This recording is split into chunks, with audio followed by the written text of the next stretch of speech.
So in this video, I'm going to discuss the third part of Spinoza's Ethics. So the title of the book, The Ethics, would indicate that the book is supposed to give us some theory of ethics.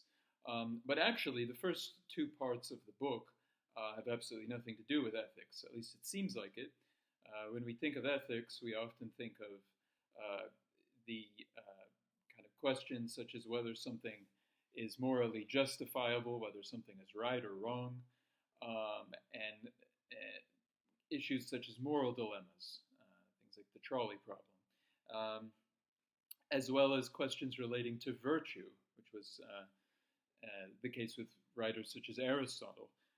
Spinoza's Ethics, at least the first two parts of it, have nothing to do with that. But in the third part, Spinoza begins to think about human action. And it's in this book that he develops his theory of the Conatus, which will turn out to be absolutely central to how Spinoza thinks about ethics and how he thinks you should live your life, essentially. In many ways, the third part of Spinoza's Ethics is the first ever, or at least one of the first major psychology treatises of the 17th century. So in the 17th century, when Spinoza was writing, loads of people were thinking about problems in a scientific manner. They were trying to use science to understand nature. Geometry was a major popular subject to study at the time. One of Spinoza's major influences was Descartes, and he laid out some of the basic principles of analytical geometry. And psychology was also kind of a growing discipline. And I wouldn't call Spinoza a psychologist in the modern sense, but many of the issues he raises are indeed of interest to modern day psychology. Particularly, one of the unique contributions that Spinoza makes is to define different emotions and emotional states, and to try to define them in terms of pleasure, pain, and desire. Because what Spinoza will say is that every emotion involves either pleasure or pain, or a combination of the two. It involves desire, and it involves the imagination, and our imagination of, particularly, of something in relationship to pleasure and pain. This is quite unique, and Spinoza is able to define complex emotions and also conflicting emotions, something that was quite unusual up until the time he was writing. And what he'll argue, essentially, is that many of the moral notions, such as good and evil, justice and injustice, are very much related to our emotions and our emotional states. That will be very central. And one of the interesting contributions of Spinoza also, might not sound so interesting today, is to view human beings as embodied subjects. So it was very common in Spinoza's time to think about philosophical matters in a kind of highly abstract way, where human beings were thought of as just kind of minds. And although it was acknowledged that we have a body, we tended to think about people in terms of abstract minds. It's very much the case with Descartes, who famously deduced the existence of his body on the basis of the fact that he was a thinking thing. And on the basis of his mind, he deduced that he had a body and that he existed. But his body was not something that he thought could be relied on to make judgments about the world, value judgments, judgments of truth. In Spinoza's understanding, the mind is the body, and the body is the mind, but at the same time, the mind contains its own unique properties that can be thought through and analyzed within their own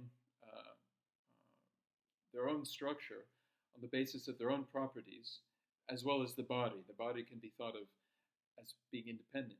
But for Spinoza, mind and body are not separate. He will reject the idea that there is some free individual who is some kind of abstract mind that governs the body. He very strongly state that the mind can't cause the body to act, and the body in turn can't cause the mind to act. Rather, what he develops is a notion, a theory known as parallelism. In the second book of the Ethics, he states that the order and connection of things is the same as the order and connection of ideas. That whatever is going on in the body has a kind of parallel effect of what's going on in the mind. A change in the body is at the same time a change in the mind. Now, Spinoza does not seem to be defining the mind solely in terms of the brain. He's not a kind of neurodeterminist. It's questionable whether he would acknowledge that we have a soul. One of the things that he got him in trouble with the Jewish community, which he grew up in Amsterdam, was his denial of the immortality of the soul. He thought that when you die, your soul dies. Well, someone who says that would seem to indicate that your soul is solely bodily and that it's not something immaterial. But nonetheless, when you read the Ethics, at times it can sound like that. But he still seems to give some kind of primacy for the mind. And okay, so what I want to do in the video now is to kind of go through the third part of the Ethics and look at some key passages, look at his definitions. One of the first major things he states here in the preface to the third part is the idea that nature is absolutely perfect. Now, when Spinoza uses the term nature, he's not using it in the way that we tend to use nature. So for him, nature is not the trees, it's not the rivers, it's not matter. Actually, that's a part of nature, but nature for him also includes God. In fact, he often, is another thing that sometimes got him denounced as an atheist in the 17th century, was he often says God or nature. And some people have assumed that Spinoza thinks that God and nature are one and the same thing. I don't think this is the case, because there's many passages in the Ethics that seem to indicate that Spinoza distinguishes between the active force in nature, which is God, and he calls it the naturing nature, the actual process within nature, which he says every physical body contains within it a kind of active principle, and that active principle is also what defines the essence of a body, and what makes a thing active is its essence, and he's going to call this the Conatus. He's going to say, in fact, I can go and read here what he says. He says, each thing insofar as it is in itself endeavors to persist in its own being. And he calls this the Conatus. He says the Conatus with which each thing endeavors to persist in its own being is nothing but the actual essence of a thing. So a thing's Conatus is first and foremost what makes it the kind of thing it is, and what makes a thing the kind of thing it is the activity that defines it. And what Spinoza says is that everything will strive to persist in that activity so long as it is prevented from doing so by an external cause. So the conatus of the mind is to think, and it will persist in thinking. It will strive to do things that allow it to think clearly and conceptually, so long as an external cause does not prevent it from doing so. And indeed, one of Spinoza's major views is going to be that we should try to do things that allow our mind to flourish as much as possible. And flourishing doesn't simply mean to engage in intellectual activity, but to gain clear and distinct ideas of things. He's very much opposed to gossiping or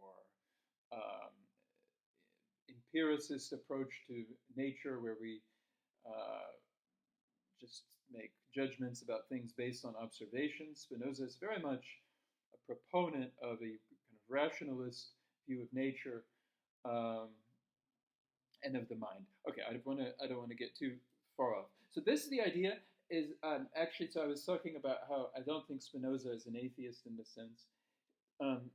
He distinguishes between the naturing nature and the natured nature, and this is really a philosophical way of distinguishing between God, but not God as the way it's understood in maybe Christianity, but God as the way it's understood in Judaism, which, by the way, is not the same thing. It's a radically different understanding than Christianity, and one of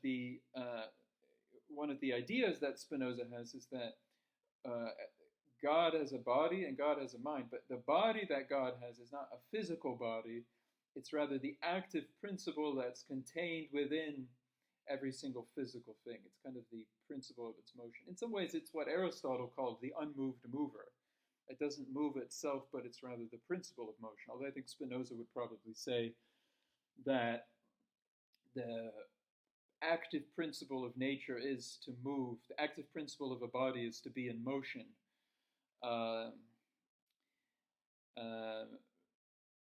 The natured nature are all the particular things that follow from God's divine nature. In Spinoza's understanding, this means all the physical things, this means all the psychological processes, it means the emotions. And Spinoza is going to claim that everything that exists is perfect. He's very much opposed to viewing nature as deficient. So he says, in nature, nothing happens which can be attributed to its defectiveness, for nature is always the same, and its force and power of acting is everywhere one and the same. That is, the laws and rules of nature, according to which all things happen and change from one form to another, are everywhere and always the same. Right? So he was very much a proponent of physics and other types of early natural sciences at his time, trying to find the laws that govern these things. But he is very much opposed to is going to be very much opposed to the idea also of viewing human behavior in terms of its defectiveness, and trying to develop an ethics based on prohibitions, based on defects and things like this. So, and he says that here. He says, the emotions of hatred, anger, and envy, etc., considered in themselves, follow from the same necessity and force of nature as all other particular things. So all things come from nature, or God, or whatever you want to call it in Spinoza's notion. And that includes hatred, that includes anger, that includes envy. These particular emotional states come from the same kind of natural processes as everything else.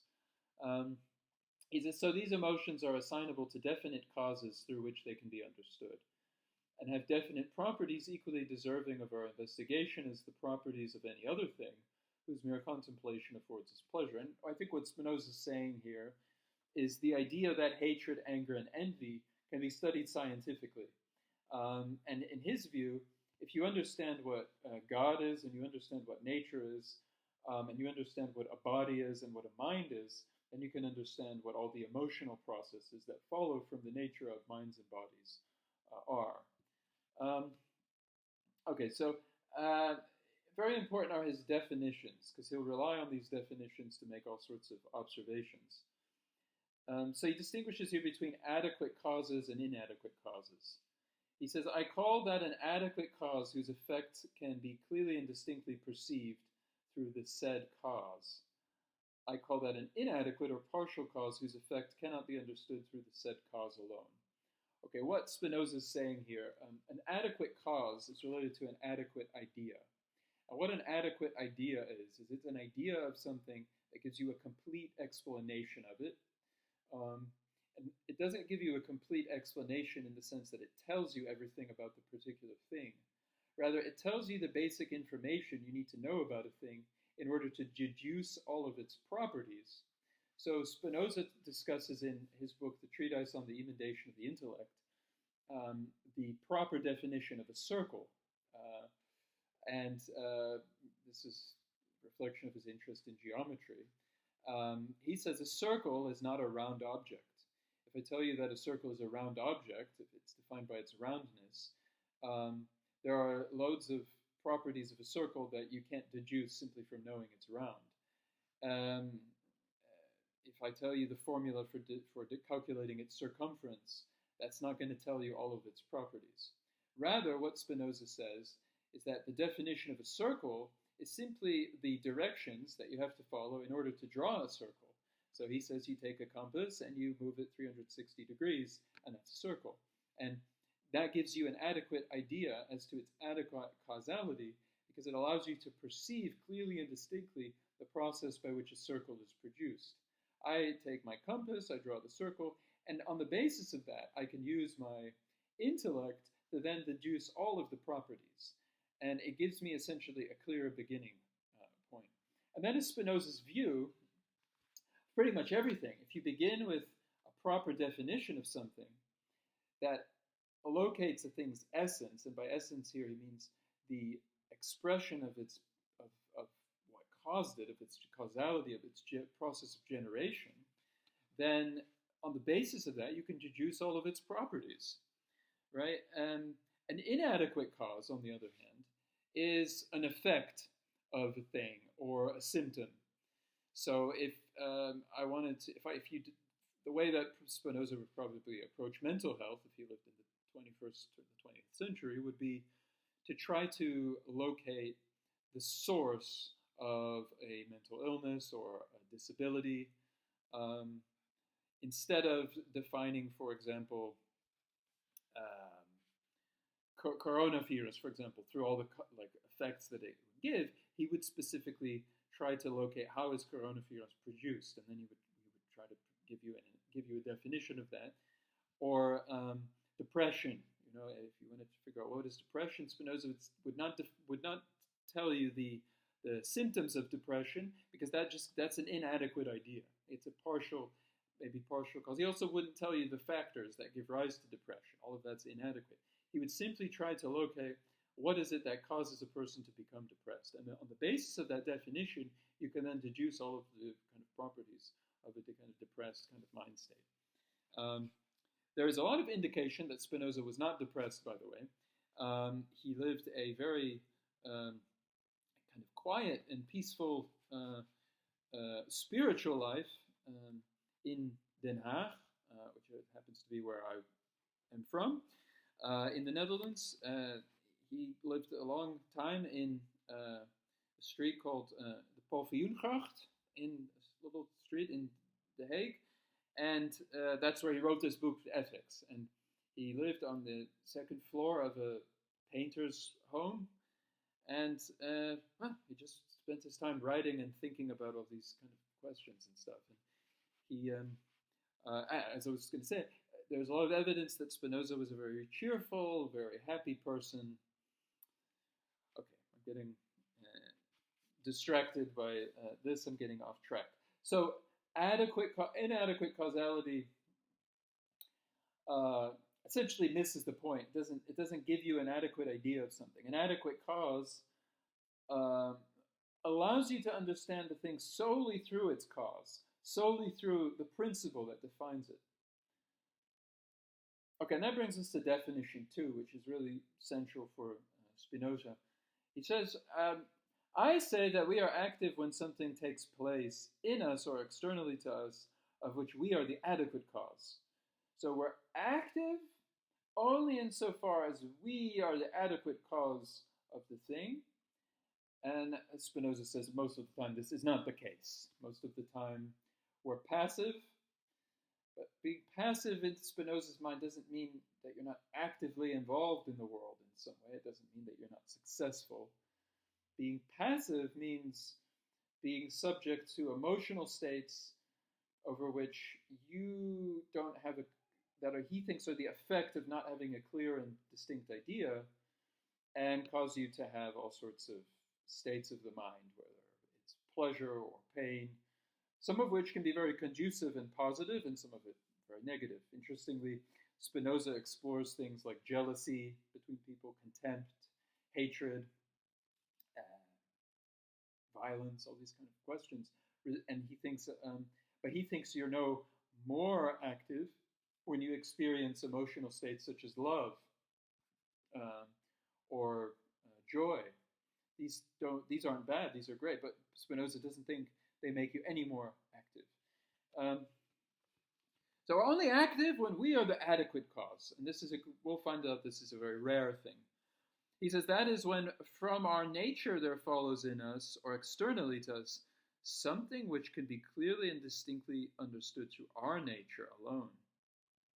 And so in his case, a truly human act will be an act where the mind acts in such a way that all aspects of the body are equally stimulated at the same time. That's, for Spinoza, that will be an adequate cause. Spinoza was a favor of living a kind of rich life where you don't just sit around and think, but you do a variety of activities that allow you to stimulate every part of the body. In no sense was he stoic. Some people think he lived a kind of stoic lifestyle, which means he kind of withdrew from everything. No, Spinoza was in favor of do everything because he believes, at the end of the day, he believes we are God's creation. But for him, that means that we follow from God's nature. We're essentially part of God for Spinoza. We're modes of an attribute that God has, where we have body and we have mind, and essentially this is just part of God for Spinoza. And he thinks that everything that we can do, everything we can do that makes us active, when we're essentially active, we're also much closer to God, the kind of godly divine nature that we are. But he also thinks when we're passive, we're no less divine, actually. It's just we're less kind of conscious of it. That's the kind of thinking he's giving here. He says, on the other hand, I say we are passive when something takes place in us or follows from our nature, of which we are only the partial cause. And he says often, we become angry with a person, or we develop beliefs of a person based on inadequate ideas, which cause us to essentially base our ideas on partial causes, of which we are simply the passive recipients of emotional states that cause us to act out in all sorts of ways. Okay, now he defines in the kind of third definition, he says, by emotion, I understand the affections of the body by which the body's power of activity is increased or diminished, assisted or checked, together with the idea of these affections. Thus, if we can be the adequate cause of one of these affections, then by emotion I understand activity, otherwise passivity. So an emotion is kind of interesting, the way he defines it. Affectus is the Latin term. I only know that because it says it here in the parentheses. And so first and foremost, it's an affection of the body. An emotion is a bodily state with a psychological component that involves the imagination. By the way, the imagination for Spinoza is a bodily process. It doesn't involve the mind. The imagination is totally bodily for him. And it allows us to increase our body's activity, by which he means, by which it allows the body to conduct the activities that the body is supposed to do, and it's supposed to do it because God created it, and that's what Spinoza thinks we should do. Or the mind's conatus is fulfilled, and so we're active when we're the adequate cause of these affections when the emotion allows us to be active. If it makes us more passive, then we're not the adequate cause. We have the inadequate cause, and what Spinoza is going to look at is loads of these kind of inadequate causality. He's probably going to tell people to try to live your life in a way that you can be the active cause, that you can be that you can develop adequate ideas of things. That's Spinoza's kind of ideal. Okay, now we come to the postulates. The human body can be affected in many ways by which its power of activity is increased or diminished, and also in many ways which neither increase nor diminish its activity. Interestingly, Spinoza is going to look at many emotional states that are neither beneficial nor harmful, but that are just simply part of being a human being. And he's going to locate some very unique ways that are Conatus is either assisted uh, or diminished. Okay, postulate 2. The human body can undergo many changes and nevertheless retain impressions or traces of objects and consequently the same images of things. Now, this is a very interesting thing. So Spinoza is one of the first philosophers in Europe to talk about bodily memory, and that we can have experienced something a long time ago, whether it's something positive or something traumatic or something scary or something enjoyable, and our body remembers it, and the images are retained in us, even if we're unaware of them. I think Spinoza would probably have been very interested in psychoanalysis in the 20th century with the notion of the unconscious, that there's a whole host of emotional and psychological states going on without our immediate consciousness of them that are related to our past experiences. And Spinoza does indicate that. Okay, now before I get to this, I want to make a few little points about this. Number one, there's an element of determinism in Spinoza's philosophy, that if you read it, you'll find it, and sometimes it can be quite humorous, the way he views people. And what I mean by that is that he thinks that if our body is affected in a certain way, if we undergo a certain emotional state, then we will tend to act and think and feel a certain particular way. And there's a certain determinism to that. Spinoza doesn't think we always have the kind of conscious ability to do this. Now, book 4 is going to be about, the title of book 4 is called, let's see, I have here book 4, Of Human Bondage, or the Strength of the Emotions. And indeed, he says, I assign the term bondage to men's lack of power to control and check the emotions. For a man at the mercy of his emotions is not his own master, but is subject to fortune, in whose power he so lies that he is often compelled, although he sees the better course, to pursue the worse. And indeed, although Spinoza is not going to say we ever have the full capacity to control our emotions, he doesn't even think necessarily that we're always even conscious of our emotions. The fourth part of the ethics is really going to be where he lays out his ethics and is going to try to give you a kind of guide on how to live your life in such a way as to make your emotions beneficial and conducive to a rich kind of internal and social kind of life. So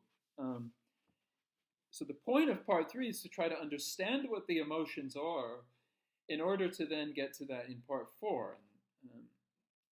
But there's a kind of determinism in this, because Spinoza does think we're never fully in control of our emotions, that there's many emotions that we don't even understand, and we won't ever understand, maybe. And that, this is why I think he would have very much been interested in modern psychotherapy and the idea of the intervention of a therapist or an analyst who kind of comes in and helps you to kind of understand these things. So that's the first point I wanted to make. The second point I wanted to make is Spinoza is against the idea that we're always totally free. He does develop the notion of the free individual, which he thinks most of us are not free individuals. But he thinks that in many everyday life, we aren't free.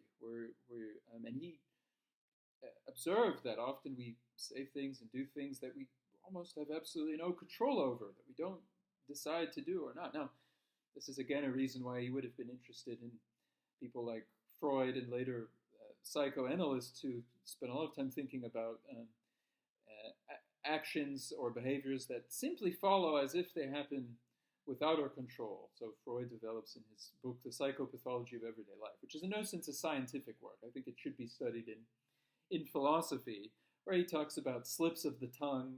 You say something you didn't intend to say, and someone else catches it. Maybe you spoke the truth that you were unconsciously withholding. Sometimes you're not even aware that you're doing this. Or slips of the pen, you write something, you didn't even notice you wrote it, but it has the truth of what you really felt. And maybe you didn't even know You felt that way. You were unaware of this.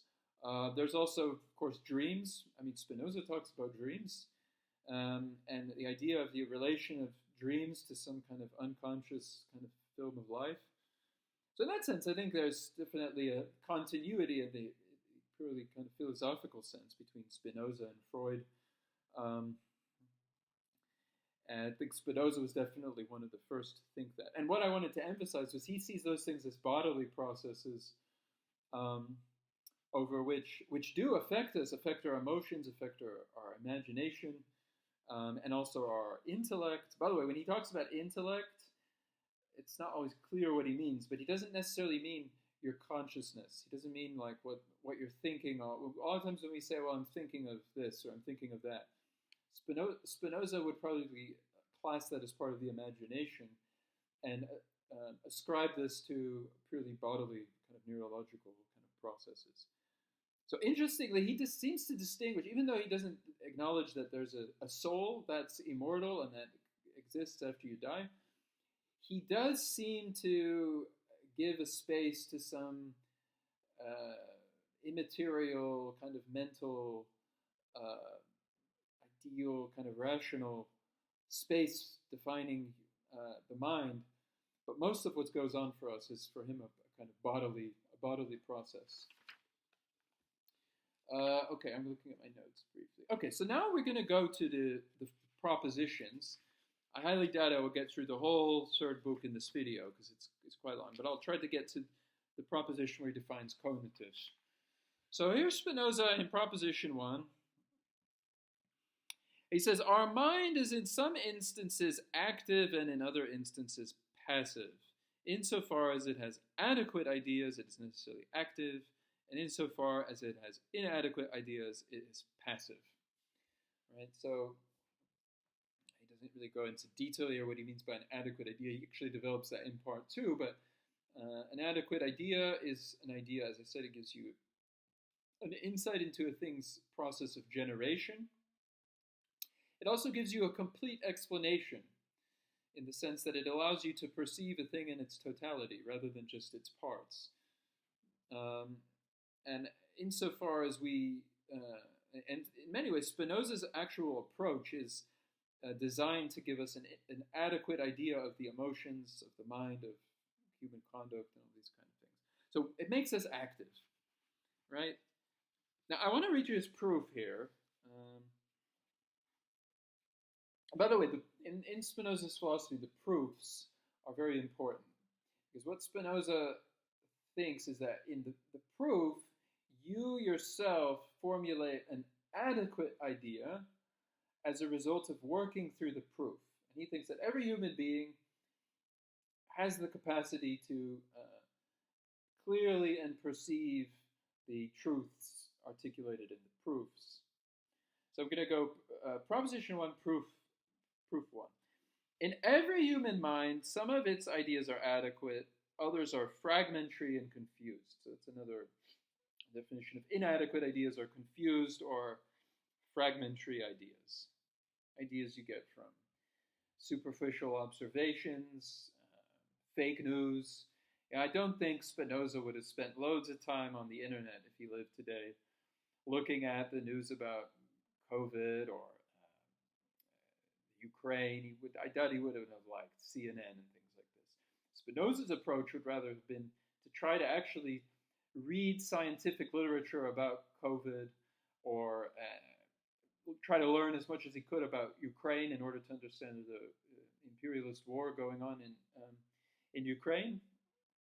Try to understand Russia and the history of the post-Soviet realities, and then get an understanding, as opposed to reading some news report, that really just gives you a very kind of confused idea with a very often biased kind of judgment.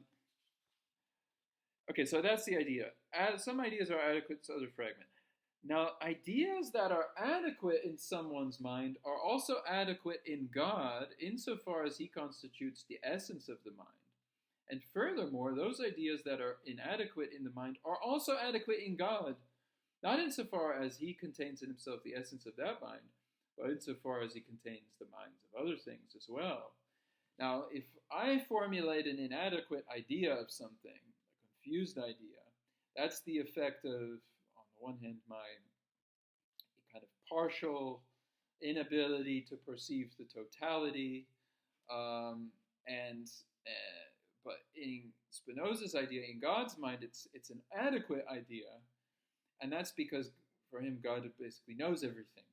In a sense, his view is very much in line with the teachings of the Torah, which he was raised on, the Jewish Bible, which is the idea that all the ideas of things are already in God's mind, and that when Moses went up to the mountain of Sinai, he received the whole Torah. The whole Torah was given to Moses, in the sense that everything that could be deduced about the Torah through the kind of Talmud debates that has been still going on for a long time, all of the possible deductions were contained in the giving of the Torah on the Mount Sinai. That's the idea to Moses.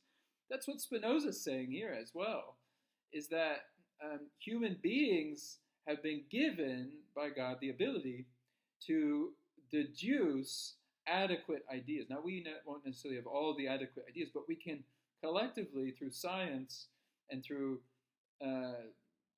principled activity, rational activity, come to an adequate idea. But his idea is that even if we form an adequate idea of something, in God's mind it will be adequate because God already knows everything. That's his idea. But we're simply partial expressions of God's essence, and because of that partiality, we can always only get a kind of partial understanding, but in certain unique moments, we can get adequate ideas as well. Again, from any given idea, some effect must necessarily follow,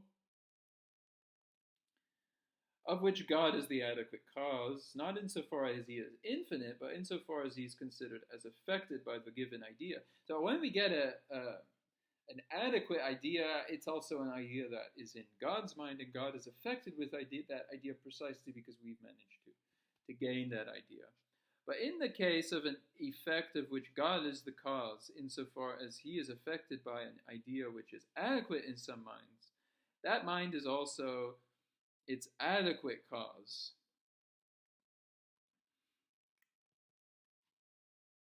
Therefore, our mind, insofar as it has adequate ideas, is necessarily active.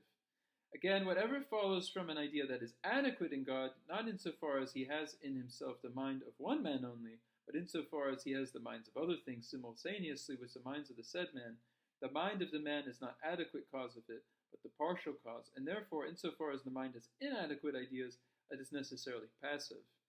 So what Spinoza is trying to say here is that if we have an idea that actually expresses the essence of a multiplicity of different things that might be related or unrelated at the same time, that is an inadequate idea, and it's inadequate because it doesn't express the idea through its adequate causality.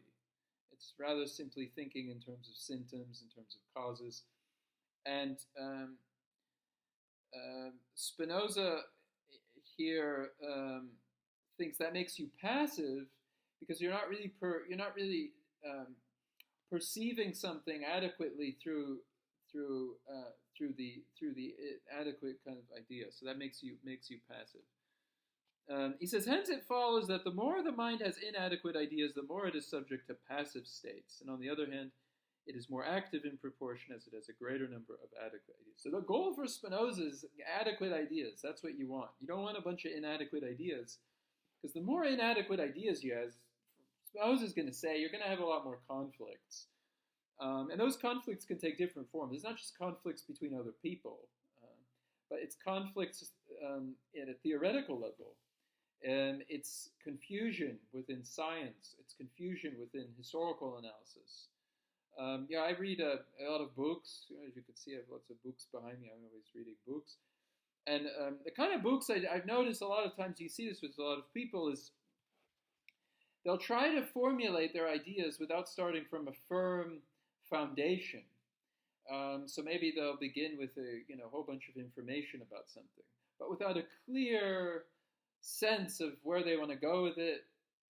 It's like a paper without a thesis. This is often a thing that really um, I find quite annoying is when I read a paper that has no thesis or something that just has no sense of direction or wants to begin with loads of different things but in a kind of confused way.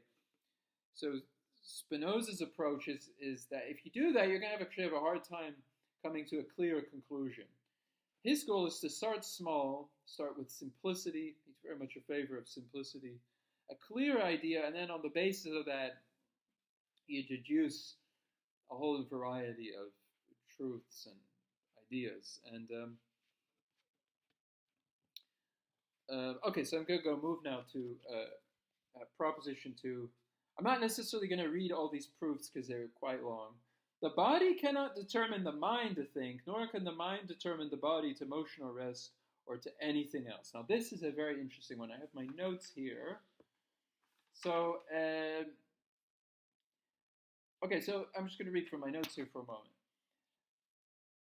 So, the body, which is the body for Spinoza, let me explain what the body is a mode of the attribute of extension.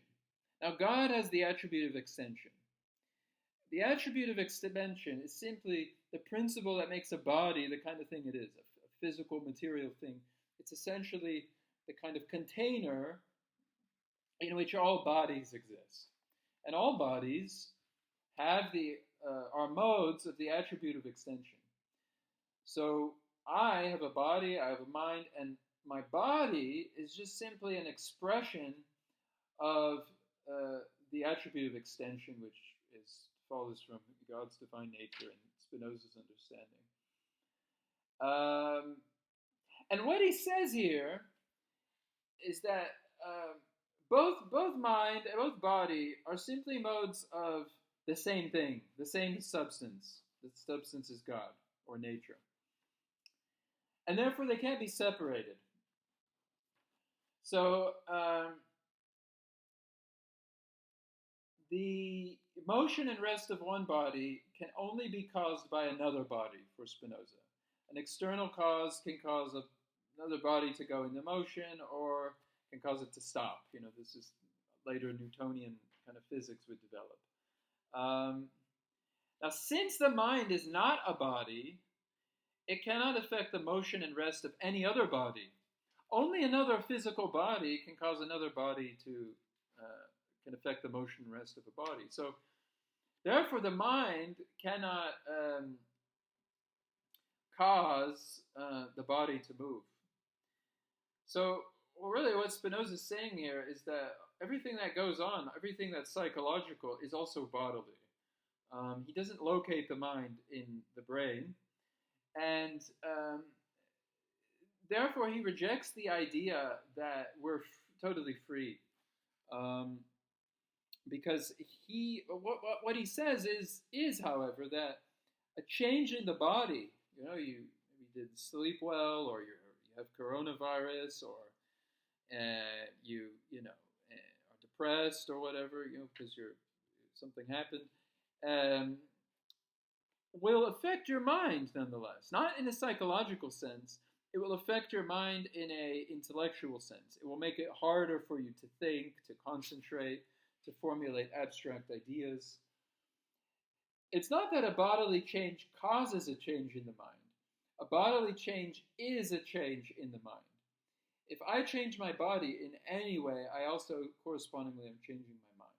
They're two expressions of one and the same thing, but they're different in that they are expressions of different attributes, but those attributes belong to the same single united thing. And a change in the mind is also a change in the body. And I mean, you can see this if you've ever had a really intense, exciting intellectual activity of some sort. Maybe you are into mathematics of some sort, and you learned a formula, or you completed a very difficult problem in logic or something like set theory. It can physically affect you. It can make you. It can literally make you. It can have physical effects. And it can have, of course, effects in your emotions. It can make you feel very happy um, and joyful. So that's what Spinoza is trying to understand. But what he's specifically saying, I want to emphasize this, is that the mind, the body can't cause the mind to think. The body, there's no causal relationship between the body and the mind, and the two don't cause each other. They're the same thing. They're parallel, right? But they have what Althusser calls relative autonomy. The mind is autonomous of the body. The body is autonomous of the mind, while at the same time being connected to the mind and the body. In other words, for example, Spinoza wouldn't say that when you fall in love, for example, it's just chemical reaction in your brain. You know, there's some like neuroscientists who say this. He would say, okay, of course, there's something going on in the brain, but your actual experience of it and the actual intellectual effects that it might have are nonetheless different from the purely kind of physiological process that's happening. So he's not a reductionist in that sense at all. Now, he also emphasizes that we aren't totally free. We often say and do things over which we have no immediate control. Let me read you what he says here. He says, no one knows in what way and by what means minds can move body and how many degrees of motion it can impart to body and with what speed it can cause it to move. Hence it follows that when men say, by men he means people. Unfortunately, this is the old kind of patriarchal text where the human being is thought in terms of a man. But he says, hence it follows that when people say this or that action of the body arises from the mind, which has command over the body, they do not know what they are saying and are merely admitting under a plausible cover of words that they are ignorant of the true cause of that action and are not concerned to discover it. And he gives a couple of examples. He says, we do many things of which we later repent, and that frequently, when we are at the mercy of conflicting emotions, we see the better and do the worse. There would be nothing to prevent them from believing that all our actions are free. So Spinoza says, it's often experience we have that we know very well something's not good for us, but still we do it. And that he finds this very interesting. And what it reflects is that we're not totally free. There's this whole kind of unconscious, what Freud would later call the unconscious sphere of life that's regulating us, and purely physiological kind of drives, that instincts that might move us to act and behave in certain ways. And so he says, so experience tells us no less clearly than reason that it is on this account only that men believe themselves to be free, that they are conscious of their action and ignorant of the causes which they are turned. So what he says is we're conscious of maybe saying something we didn't really mean, or saying something we did mean but didn't really want to say, or doing something we didn't really want to do, but still we did it. Spinoza says we're conscious of that. We're aware of that. But that consciousness doesn't mean we're free. He says it tells us, too, that mental decisions are nothing more than the appetites themselves varying, therefore, according to varying dispositions of the body.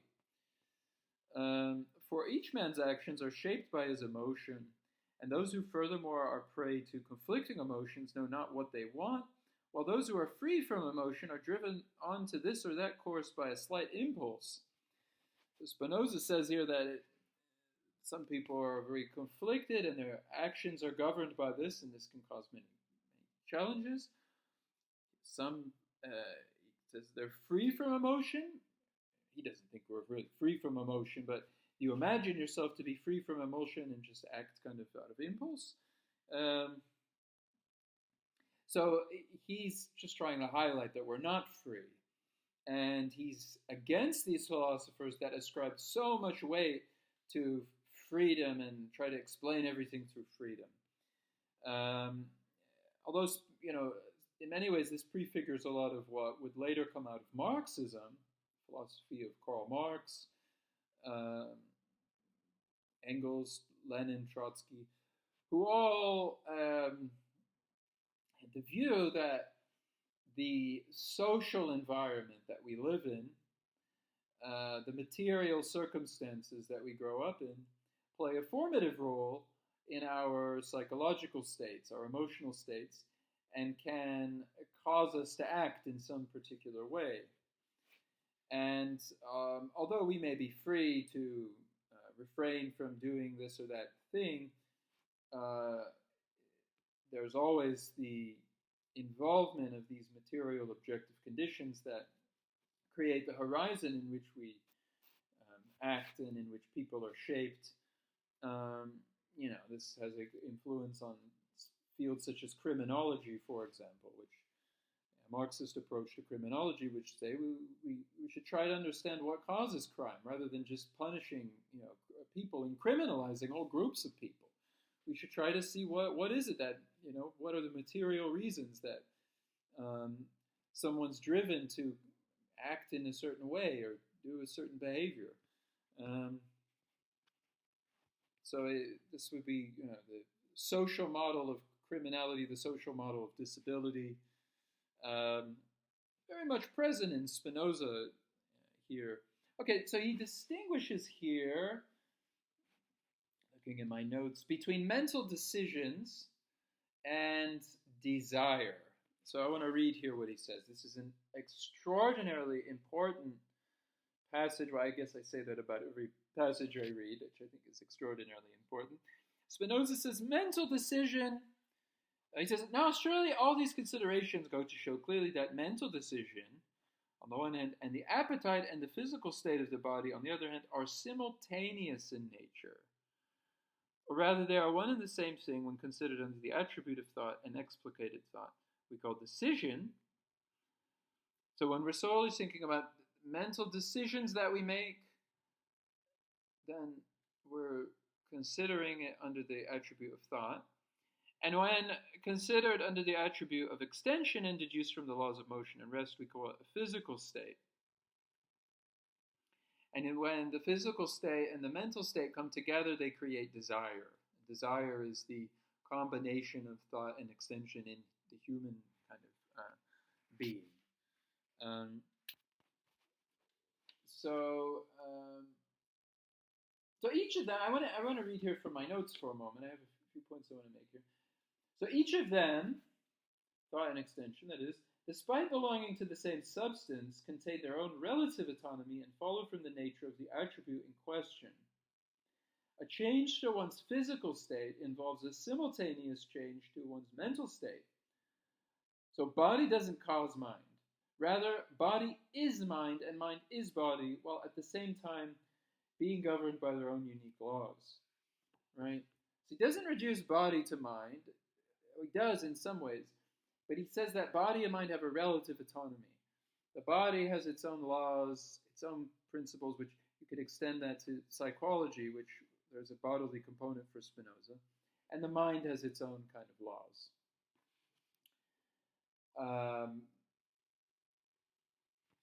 Okay, now in Proposition 3, he makes an extremely important statement.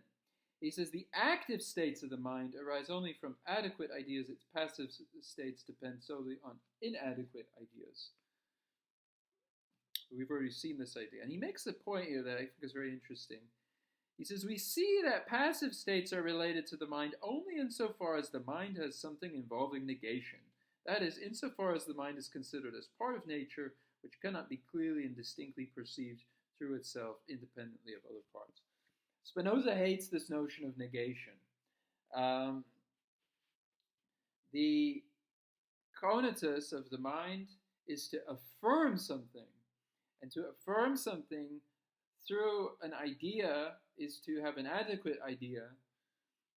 When you think of things negatively, when you introduce a negation, then you enter into a passive state. When you say that such and such is not the case, or such a thing is a part that's separate from this other part. That's what Spinoza is saying.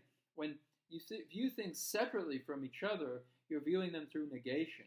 Spinoza always wants to view things through their dialectical unity with each other.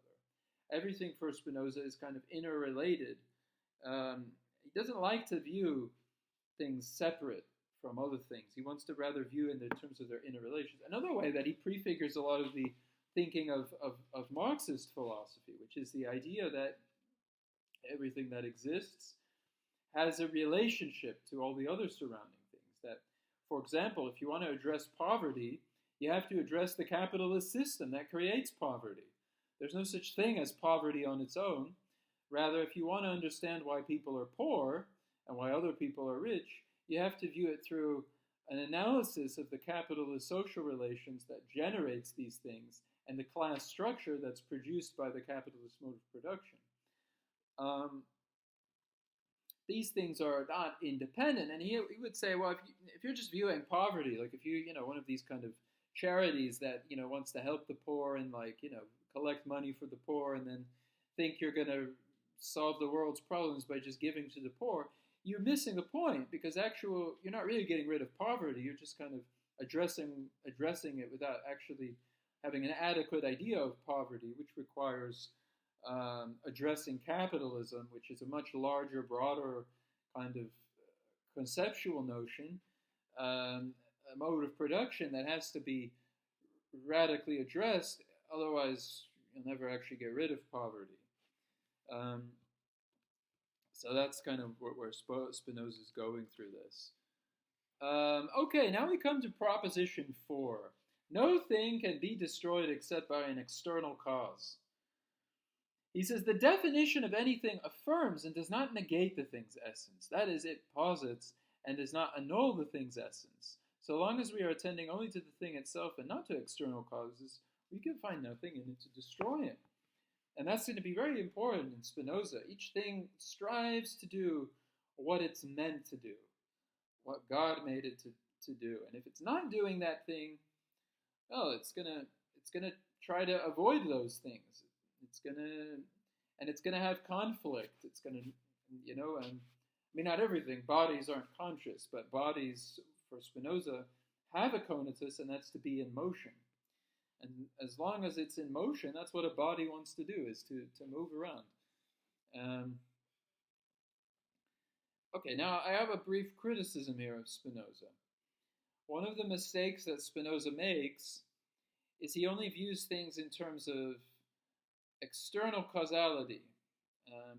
He views motion and change as affected through a thing's conatus and whether or not it's active. And he views things in terms of degrees, right? So a mind can be more or less active or more or less passive. A body can be more or less active or less active. But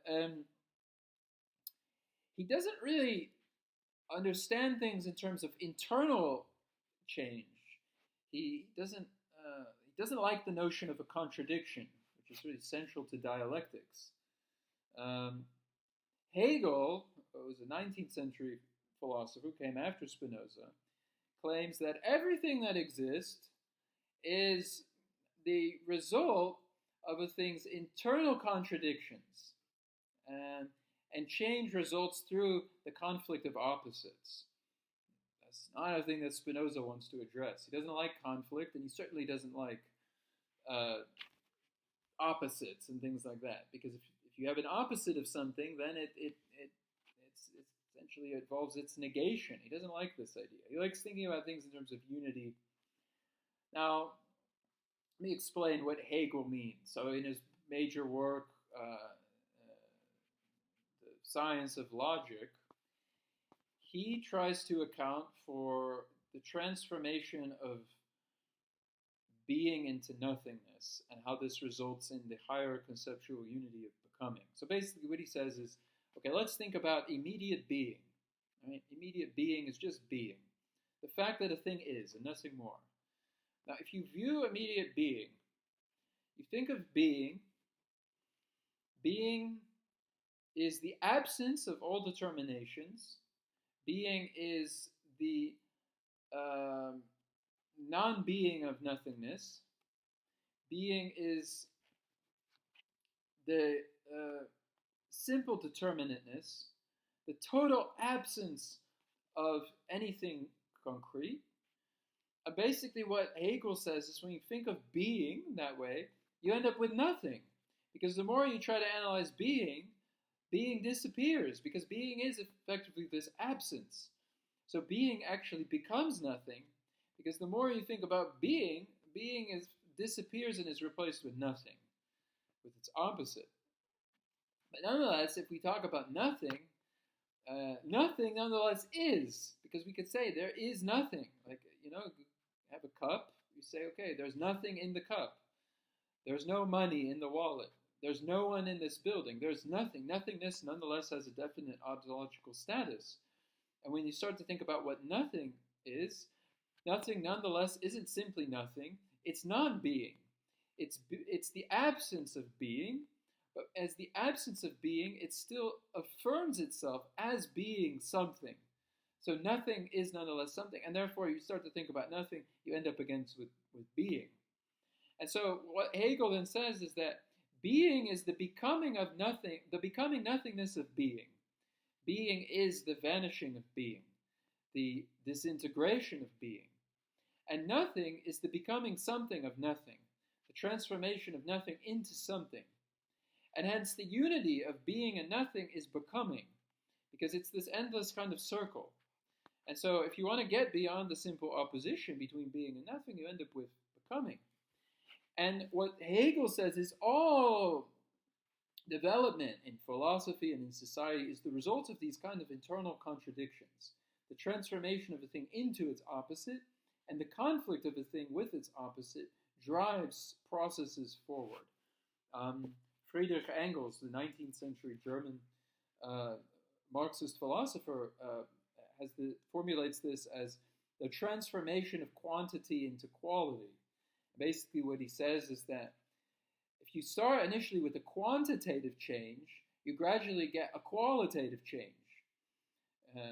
If you change the quantity in the temperature of water, you gradually make it colder. Eventually, it qualitatively changes and becomes ice. Or if you heat up the ice, you increase the temperature. Gradually, it changes its quality and it becomes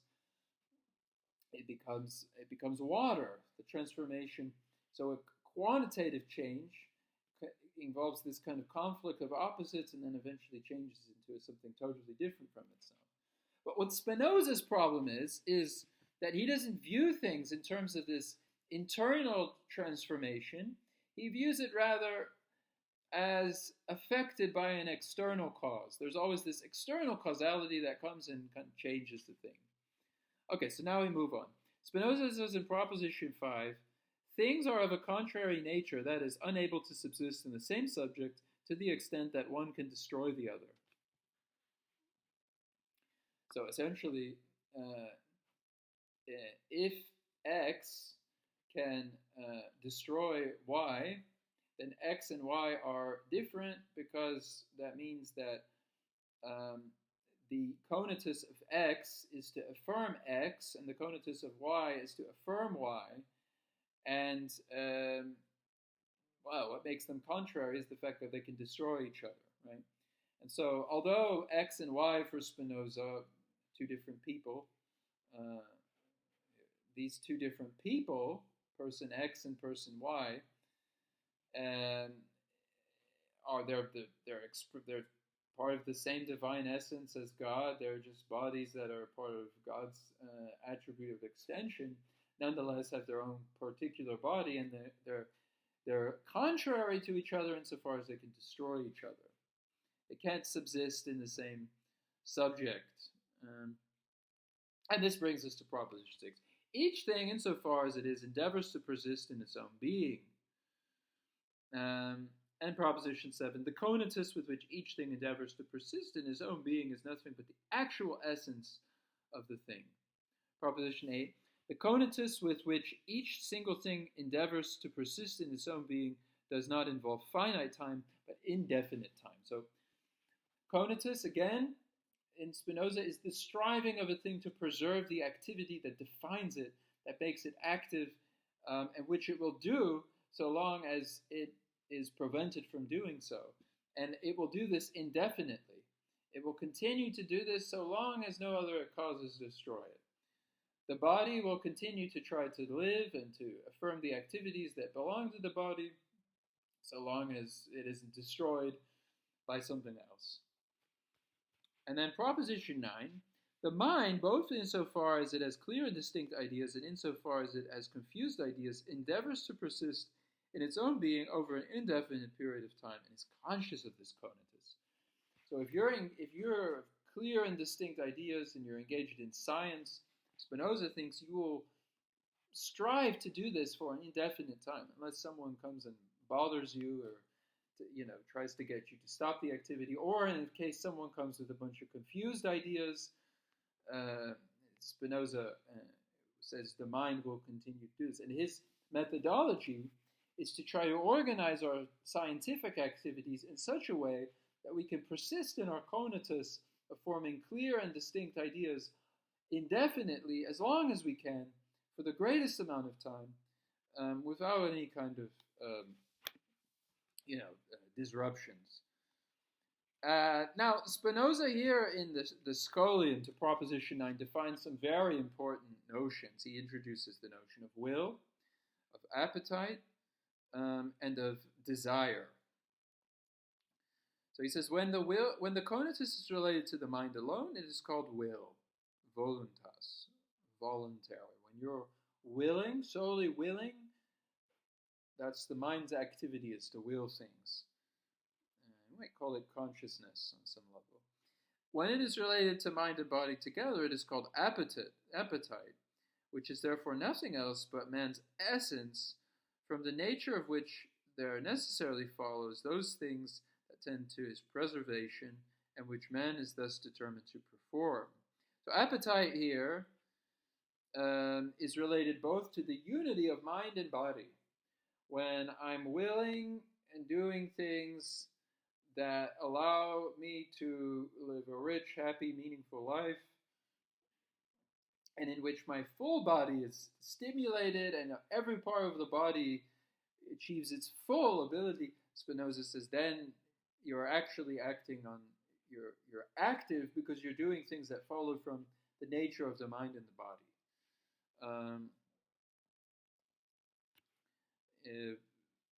And then he says there is no difference between appetite and desire, except that desire is usually related to men insofar as they are conscious of their appetite. So desire, the main difference is, I think appetite are things that we do more or less for our survival, or that we do to feel relatively happy and sane. Desire is when we're actually conscious of this. For him, desire is a somewhat higher state because we are conscious of the conatus of our mind and our body. Therefore, it can therefore be defined. Desire is appetite accompanied by the consciousness thereof. So desire, in some ways, desire is another word for consciousness in Spinoza's understanding.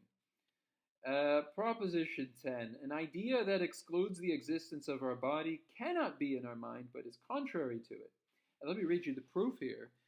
He says, whatever can destroy our body cannot be therein, and so neither can its idea be in God, insofar as he has the idea of our body. That is, the idea of such a thing cannot be in our mind. On the contrary, since the first thing that constitutes the essence of the mind is the idea of an actually existing body, the basic and most important element of our mind is the conatus to affirm the existence of our body. Therefore, the idea that negates the existence of the body is contrary to the mind. He's making a criticism here of Descartes, who always kind of try to distinguish and think the mind independently of the body.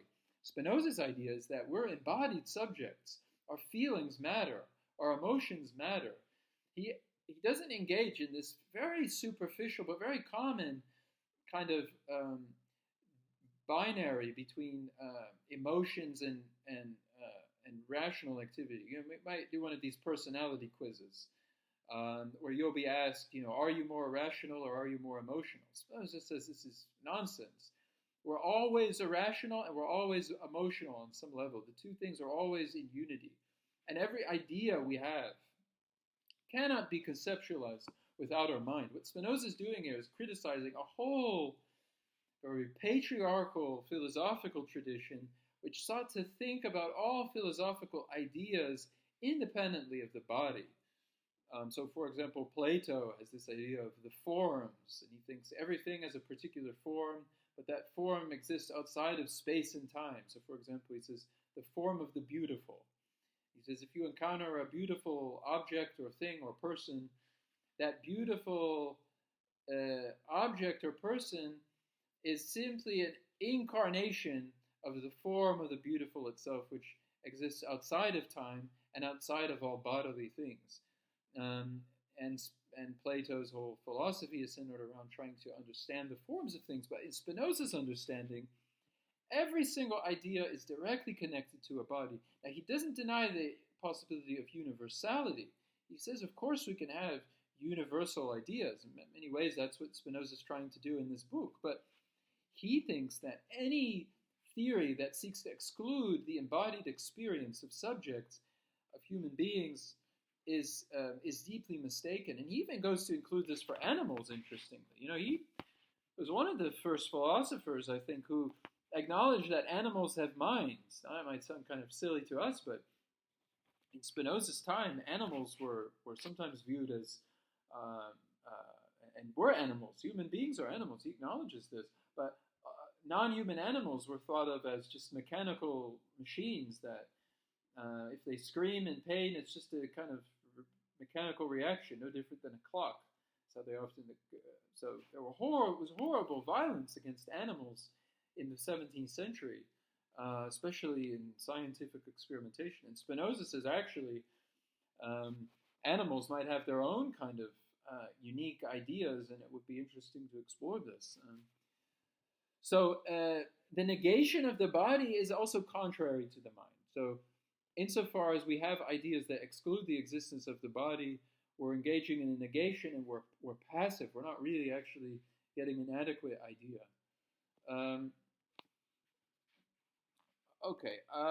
I'm going to read just a few more propositions. I'm going to end. So Spinoza says, whatever increases, assists, or checks the power of activity of our body, the idea of the said thing increases or diminishes, assists, or checks the power of thought of our mind. And he says here, he defines here pleasure and pain. This is very important. Pleasure is the passive transition of the mind to a state of greater perfection, and pain is the passive transition of the mind to a state of lesser perfection. So pleasure for Spinoza is any emotional state that allows us to become more perfect, and by more perfect, it becomes closer to our divine nature, which is only possible through having adequate causes and adequate ideas that express those adequate causes. And so adequate ideas are actually the things that give us a kind of true pleasure. And the way he'll define love further on is love is pleasure accompanied by the idea of an external cause. And Spinoza says that we tend to love anything that gave us pleasure, anything that allowed us to become more active, that allowed us to become more perfect, is something that we will love. And he thinks essentially anything can become an object of love. And pain, on the other hand, is everything that inhibits this. So all the impartial, confused ideas also give us pain because they don't really allow us to be fully active. You can see this again. You can see this in a lot of books where they give me pain. They give me a headache when you read books that don't begin from clear principles, clear positions, but just want to give you loads of information. That is the worst way to start any kind of analysis, because it gives you, or like these kind of charity organizations that just want to address the problems of capitalist society without actually addressing the real core of these problems, which is the capitalist mode of production, and trying to address alternatives to capitalism. You tend to see this a lot in a lot of the, right now especially, in the kind of political response to the war in Ukraine. There's loads of people that just want to do something and they want to get involved, and there's not really an understanding of the conflict outside of maybe what they've read on Wikipedia or the news, or maybe they've read a little bit about it. But the actual problem with that is ultimately it will cause pain and hatred, because ultimately a hatred, the way he defines hatred, is pain accompanied by the idea of an external cause. Anything you imagine that causes you to become less perfect is going to bring you about pain, and hence you will dislike that thing. You will hate, in his strong language, hate it. So, okay, so Proposition 12. The mind, as far as it can, endeavors to think of those things that increase or assist the body's power of activity. So whatever allows us to be more active, the mind endeavors to do those things. It wants to think that. It wants to engage with that. It goes towards it naturally. When the mind thinks of those things that diminish or check the body's power of activity, it endeavors, as far as it can, to call to mind those things that exclude the existence of the former. You know, when you have sad thoughts or things that make you feel depressed, it's just natural to try to expunge those thoughts and get rid of those thoughts and try to think of things that do make you, happy. Although that may be very hard to do for many people. Hence, it follows that the mind is averse to thinking of things that diminish or check its power and the body's power. Okay, I'm going to stop there, and the next time I'll continue with Proposition 14. I want to come to a few concluding remarks. I think Spinoza's ideal society would be, number one in which people are educated in such a way as to gain adequate ideas and think of things through their adequate causality. In other words, not just a science-friendly society, because there's loads of approaches to science that reproduce the problem Spinoza's saying, like people who just want to address the effects of things or the symptoms, but not really address the totality. Spinoza's want a society where people are trained in the value of science, and where people are taught how to do their own independent investigation, their own independent research, and where people have the resources to do that. I think a lot of people don't have the resources, the information, or the ability to gain the information, even with the internet, to do that. A lot of people don't have the ability to do that. And I think what Spinoza wants is a society where that happens. Number two, Spinoza would want a society where people have the material resources to do the things that allow the body to be fully stimulated in every different possible element of life, whether this includes health, physical activity.